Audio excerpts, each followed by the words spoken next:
आज मैं इस परिस्थिति में मैं देख रहा हूं कि हमारे अपने घर के लोग ही जो तरह तरह से अपने अपने बटे हुए हैं बंते जी के साथ में। चूंकि मैं महात्मा ज्योतिबा फूले ही बोल रहा हूं तो मैं ओम प्रकाश मौर्य भी बात कर रहा हूं। हमारी कुछ बातें भी, कुछ पीड़ा भी हैं। साथियों, मैं ज्योतिबा फूले बोल रहा हूं।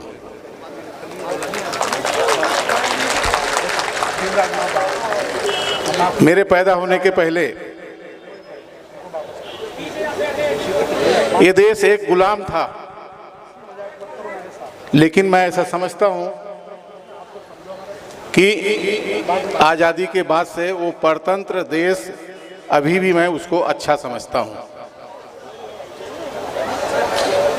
जो देश गुलाम था, जो अंग्रेज यहां पर आए 1773 से लेकर के 1942 तक उन्होंने जितने बड़े बड़े काम किए उन तमाम कामों को मैं गिना नहीं सकता हूं।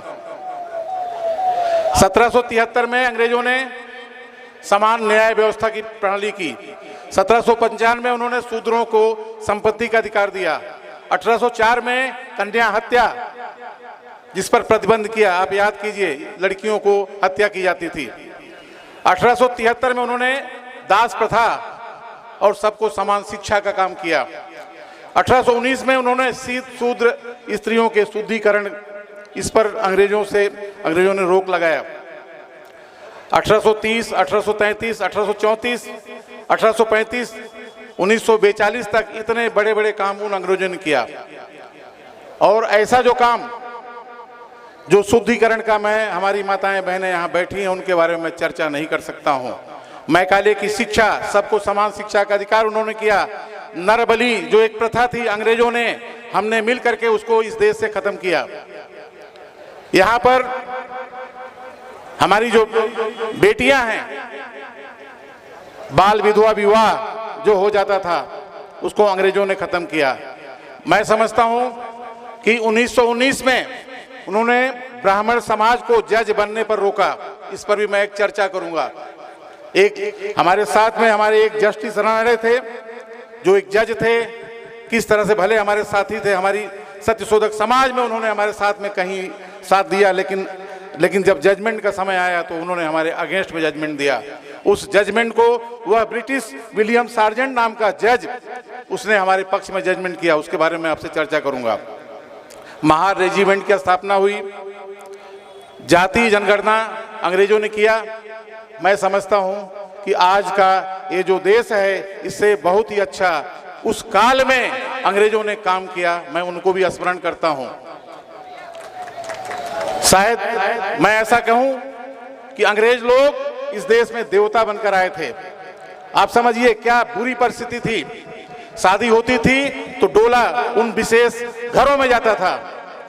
तमाम, मैं बता दूं आपको, पुणे के उस घर में जहां मैंने सावित्रीबाई फूले सावित्री के साथ में 35 ब्राह्मण कन्याओं को उनको जीवन दान दिया।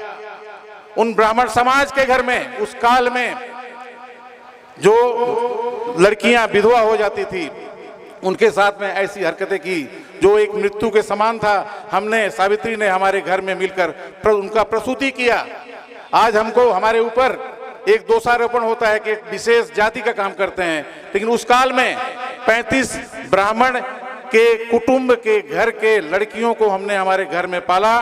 और उसमें एक काशीबाई नाम की एक विधवा लड़की थी जो प्रेग्नेंट हुई हमारे घर में। सावित्री ने उसको प्रसूति दी, जिसके बच्चे को मैंने अडॉप्ट किया और बाबा साहब अम्बेडकर ने भी उस बच्चे का, अपने बच्चे का नाम यशवंत रखा। मैं बहुत दुखी मन से बात कर रहा हूं कि आज आप लोग कहां हो। उस काल में मुझे अच्छी तरह याद है कि सावित्रीबाई फूले 2 साड़ी लेके जाती थी। उन्होंने उस काल में यह मुझसे कहा कि मुझे आप एक साड़ी की व्यवस्था और कीजिए। मैंने पूछा क्यों? तो उन्होंने कहा कि एक साड़ी कीचड़ और चीखल से फेंक करके गंदा कर देते हैं और धोने के बाद में दूसरी साड़ी सूखती नहीं है। मैं आप सबसे निवेदन करना चाहता हूं, कहना चाहता हूं, एक प्रश्न पूछना चाहता हूं। उस काल में जो एक बहुत ही विषम परिस्थिति का काल था, कम से कम उन्होंने उस जो मनुवादी व्यवस्था के लोग थे उन्होंने उनकी साड़ी पर चीखल फेंका। लेकिन आज की इस परिस्थिति में यहाँ पर एक कारगिल जवान की बहू, उसकी पत्नी को तमाम हजारों लोगों के बीच में से साड़ियां उतारी जा रही है। बड़े शर्म की बात है। कहाँ हो आप लोग? अभी भंते जी यहाँ कह रहे थे, कुछ ऐसे लोग विरोध कर रहे हैं। हमें कोई सामने दुश्मन नहीं है, आपको अपने घर के अंदर के दुश्मन को देखना है। हमारा वह काल था जब एक ब्राह्मणवादी व्यवस्था से मैं लड़ता था, लेकिन आज मैं इस परिस्थिति में मैं देख रहा हूं कि हमारे अपने घर के लोग ही जो तरह तरह से अपने अपने बटे हुए हैं भंते जी के साथ में। चूंकि मैं महात्मा ज्योतिबा फूले ही बोल रहा हूं तो मैं ओम प्रकाश मौर्य भी बात कर रहा हूं। हमारी कुछ बातें भी, कुछ पीड़ा भी हैं। मैंने 5000 किलोमीटर के साथ में इनकी धम्म यात्रा की, पूरे भारत में हमने भ्रमण किया और मैंने देखा लोग विरोध करते हैं, हर जगह विरोध कर रहे हैं। जब हमने चर्चा किया भंते जी के, मैं घर पे गया, मुझे भी भिक्षु संघ की तलाश थी। मैं आज लगभग 35 से 40 साल से पूरे देश में धम्म का काम कर रहा हूं। हमने 109 संस्थान बनाए हैं। 109वां संस्था हमारा जो है लॉर्ड बुद्धा बैंक है, जो कंपनी जो अभी गवई साहब के हाथ में दिए हैं, और उस पर भी हम चर्चा करेंगे।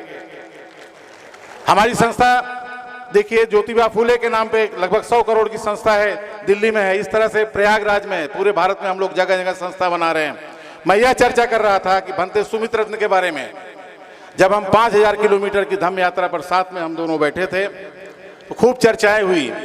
इस्लाम में एक चीज मैंने देखा है कि अगर किसी को समझना है तो उसके साथ जर्नी कर लो। चूंकि हमारा एक कंसेप्ट है, ये सत्य शोधक समाज का एक कंसेप्ट है कि मदर मस्ट बी बुद्धिस्ट है, माँ एक बुद्धिस्ट होना चाहिए। उसका बाप अगर एक इस्लाम स्वीकार कर लेता है, बेटा क्रिश्चियन कर लेता है तो चलेगा, लेकिन वह नहीं चलेगा, वह गोबर भक्त नहीं चलेगा। इसको हमने इनके सारे धर्म ग्रंथों का हमने अध्ययन किया। उस काल में मैंने जब देखा इनको वेदों में लिखा है कि ब्राह्मण मुख में जायते बाहु राजन्यम कृतम उरु यदस्य तदस्य पदब्जा सूत्रम रजायते, तो मैंने उस वक्त हमारी किताब में मैंने लिखा कि कहीं कोई मुंह से पैदा होता है क्या, कहीं कोई हाथ से पैदा होता है क्या, कहीं कोई पेट से पैदा होता है क्या, कहीं कोई लात से पैदा होता है क्या। इनकी जो व्यवस्थाएं हैं, इनके सारे धर्म ग्रंथों को मैंने जब अध्ययन किया, वहां पे हमको मिला कोई कान से पैदा हुआ है, कोई पांव से पैदा हुआ है, कोई जंघे से पैदा हुआ है, द्रोणाचार्य दोने से पैदा हुआ है, सिंगी ऋषि सिंगी के पेट से पैदा हुआ है। ये क्या संभव है क्या साथियों? उस वक्त उस काल में मैंने तमाम किताबें लिखी। मैं फिर से मैं भंते सुमित रत्न पे आता हूं। तो जब मैंने कहा तो बोले इनके शरीर को देख करके लोग कहते हैं कि बड़े आराम तलब भिक्षु होंगे, खूब खाते पीते होंगे। उन्होंने कहा कि वकील साहब, मैं जब पैदा हुआ तो पूरे ब्लॉक में सबसे वजन संतान मैं पैदा हुआ, उससे मेरा क्या दोष है? और दूसरी सबसे बड़ी बात मैं बता दूं आपको, 14 साल की अवस्था में इनके जो ग्रैंडफादर, मैं ऐसे किसी का नेतृत्व स्वीकार नहीं करता हूं। जब मैं आपके घर पे मैंने विजिट किया, इनके जो ग्रैंडफादर थे वो इनके घर से वहां संखीसा पैदल जाते थे, तो उन्होंने ये कहा अपने घर में कि हमारे घर का जो सबसे पहला संतान होगा वह दीक्षित होना चाहिए, वह बौद्ध, वह संगीसा में जाकर के होना चाहिए। और 14 साल की अवस्था में इनके पूरे परिवार ने इनको बोध गया में छोड़ा, और बोध गया के बाद में राजस्थान से कुछ लोग आए, इनको लेके गए। एक एक जगह पे इन्होंने क्या क्या संघर्ष किया, मुझे बहुत अच्छा लगा। मैं आपको बता दूं आदरणीय भंते जी, सुनिए मेरी बात को ध्यान से। आपके 100 कार्यक्रम पूरे भारत में कराने के बाद में हम चाहते हैं कि 9वां संघायन भारत में हो। फिर से सुनिए, तमाम भिक्षुगण मेरी बात को सुने, उसमें तमाम भिक्षुगण इकट्ठे हों। हम चाहते हैं कि आपके जीते जी इस भारत में हम एक 9वां संघायन यहाँ पे स्थापित करें। पूरे विश्व के लोग इकट्ठे होंगे और उसको हम जगह की भी हम तलाश करेंगे जो वर्षों तक चलेगा। एक इतिहास बनना है। बाबा साहब ने खुद कहा है इस देश को धम्ममय करना है। बाबा साहब ने अपने कलम के बल पर भारत को बौद्धमय कर दिया है।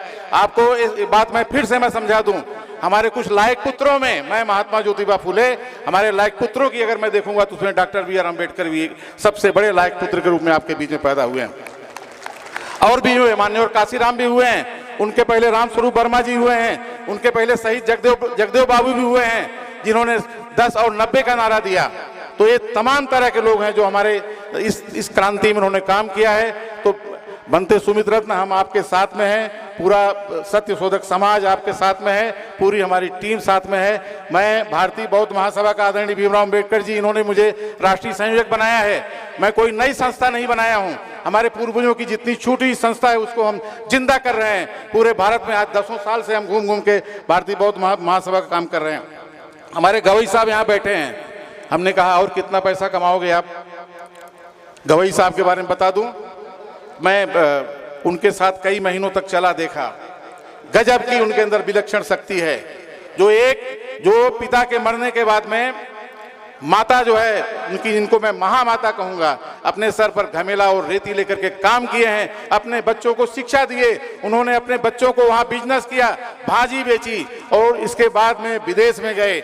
आज उन्होंने लाखों करोड़ों की संपत्ति अर्जित की। अब वो आज गवई साहब, इनको हमारे कैप्टन निखाड़े साहब हैं, उनके माध्यम से यह एक धम्म रत्न हमको मिला। और हमारी जो NBFC कंपनी है उसके बारे में गवई साहब बताएंगे। हम चाहते थे कि हमारे जो पूर्वजों ने कुछ काम जो नहीं किए हैं, बाबा साहब ने 1936 में रिजर्व बैंक ऑफ इंडिया की स्थापना की। लेकिन साथियों ये बताइए कि आपका अपना कोई बैंक है क्या? आपकी अपनी कोई संस्था है क्या? इसीलिए जब मैंने अध्ययन किया, चूंकि मैं खुद भी एक उद्योगपति का लड़का हूं, लेकिन मैं उद्योग चला नहीं पाया, तो हमने कई पैसे, हमने कई लाख इकट्ठा किए। RBI में लगभग 2 करोड़ 10 लाख का एक टारगेट होता है। और जब हमने 2.5 करोड़ रुपए इकट्ठा किया और RBI में हमने मूव किया, तो वहाँ एक जोशी जी, आदरणीय पंडित जी वहाँ बैठे थे। उन्होंने हमारी फाइल को देखा, लॉर्ड बुद्धा बैंक के नाम पे। उन्होंने कहा एक काम कीजिए, 15 दिन में आप 10 करोड़ दीजिए, हमारा पूरा विचाराधीन है। अब 15 दिन के अंदर 10 करोड़ कहाँ से पूरा करें? ठीक है, हमने कहा जोशी जी हम 10 करोड़ नहीं 10,000 करोड़ जमा करेंगे। बहुजनों की हमारी खुद की बैंक होगी। और हमारी बुद्ध भूमि फाउंडेशन में, जरा पानी देना, हमारी बुद्ध भूमि फाउंडेशन में कोरोना के समय में 18 स्टेट के लोग वहां आए थे। और भीमराव अम्बेडकर साहब, हमारे माननीय मंत्री जी राजेंद्र पाल जी, इस तरह से ऐसे लगभग 18 स्टेट के लोग वहां इकट्ठा हुए थे। 18 स्टेट के लोगों ने वहां, हमारी जो बुद्ध भूमि फाउंडेशन लगभग 500 करोड़ की संस्था है, उसका मैं चीफ पेट्रॉन हूं। वहां पे कार्यक्रम मैंने लगाया जिसमें भीमराव साहब की अध्यक्षता में 5 सूत्री कार्यक्रम हमने वहां नक्की किया, सब ने मिलकर नक्की किया। आने वाले कुछ वर्षों में हमको 10 करोड़ से लोगों से ज्यादा सामूहिक दीक्षा काम करना है। आने वाले कुछ वर्षों में हमको पूरे भारत की जितनी संस्था है उसको रजिस्टर करके एक महासंघ की स्थापना करना है। आने वाले कुछ वर्षों में हमको वर्ण तोड़ो, जाति तोड़ो, हम बहुजन समाज के लोग आपस में विवाह शादी करें। हमने खुद इसके हमारे घर में शुरुआत की। मैं चाहता हूं कि यहाँ थोड़ा सा ये बताएं, आपके यहाँ OBC समाज, हमारा ये मछुआरा समाज कितना है? जरा हाथ उठाएं, यहाँ पर दोनों हाथ उठाएं। कुशवाहा, साक्या, सैनी, जरा हाथ उठाएं। मैं जानता हूं और भी लोग हैं यहाँ पर। धन्यवाद। चूंकि ये झांसी की धरती है, भंते जी हमारी चर्चा हुई थी, हम देखना चाहते हैं कि कितने लोग यहाँ पर हैं। हाँ ठीक है, तो ये जो 5 सूत्री कार्यक्रम हम लोगों ने नक्की किया है, आने वाले कुछ समय में हम चाहते हैं कि भारत के हर कोने में हमारे खुद के माल हो, हमारे खुद के बिजनेस हो, हमारे खुद के व्यापार हो। आपको याद नहीं होगा कि उस काल में मैंने पुणे कंस्ट्रक्शन कंपनी बनाई थी। आज बड़ौदा नरेश का महल आप जाके देखिए, आप CST स्टेशन देखिए, पुणे का कतर धरना आप देखिए। मैं बता दूं आपको, उस काल में जमशेद जी टाटा का 2 लाख का टर्नओवर था, मेरी पुणे कंस्ट्रक्शन की कंपनी का 20 लाख टर्नओवर था। आज के जो टाटा जी हैं वो उनसे 10 पट हमारे पास पैसा था। लेकिन अब आप समझिए, आपको एक बड़े उद्योजक बनना है। आप आज देश का जो पार्लियामेंट है वो कोई बिरला चला रहा है, आज कोई अडानी अंबानी चला रहा है। और हमारे सारे बहुजन समाज के लोग अगर इकट्ठे हो जाओगे, हम समझते हैं अगर 1 करोड़ लोग 5-5 हजार रुपए इकट्ठे करके एक कंपनी बनाओगे, कई हजार करोड़ रुपए आपको आएगा। और इसमें हमारे गवई साहब वो सक्षम है। और मैं समझ रहा हूँ, खूब मैं समय ले रहा हूँ और इसके बारे में शाम को मीटिंग भी होगी। और ये लॉर्ड बुद्धा बैंक जो कंपनी के रूप में होगा, जिस दिन हम लोग सब इकट्ठे हो जाएंगे, हमारा एक नारा होगा, अपना नोट अपनों को, अपना वोट अपनों को। जिस दिन हमारे बहुजन समाज 90% लोग ये अहद कर लेंगे, ये फैसला कर लेंगे, उस दिन हमारी संख्या हो जाएगी। और मैं तमाम नेता मंडली से अपील करना चाहता हूँ, बनते जी 2 मिनट में खत्म करूंगा, कि इसके पहले एक बहुत बड़ा अकाल पड़ा। भगवान बुद्ध ने भिक्षु संघ से कहा कि जाओ फला गांव में दुष्काल क्यों पड़ा है। वहां पे तमाम भिक्षु लोग गए और आकर के रिपोर्टिंग की। बोले इनके घरों में पानी नहीं थी, दुष्काल था, अकाल था, सब प्यासे मर गए। बोले क्या कारण है? बोले इस गांव के, इस क्षेत्र के, जनपद के लोग जितने भी थे, उन्होंने सब ने अपने अपने घरों के सामने उन्होंने बावड़ी और कुआं खोदना शुरू कर दिया है। भगवान बुद्ध ने कहा कि काश सारे गांव के लोग मिलकर एक साथ कुआं खोदते तो उनको पानी मिलता और पूरा का पूरा गांव जिंदा हो जाता। मैं आज पॉलिटिशियन से मैं निवेदन करना चाहता हूं, यहाँ बैठे हुए हैं, मैं राजनीति लगभग 40 साल पहले छोड़ चुका हूं, मेरा जीवन मैं इसी में समर्पित धर्म के लिए हूं कि आप लोग अलग अलग कुएं खोदने का काम बंद करें, एक साथ में आएं और एक साथ में वर्क करें। और जिस दिन आप इकट्ठे हो जाओगे उस दिन हमको दुश्मन से लड़ने की जरूरत नहीं है, वो विदेशी जहां से आया था वहीं चला जाएगा। धन्यवाद।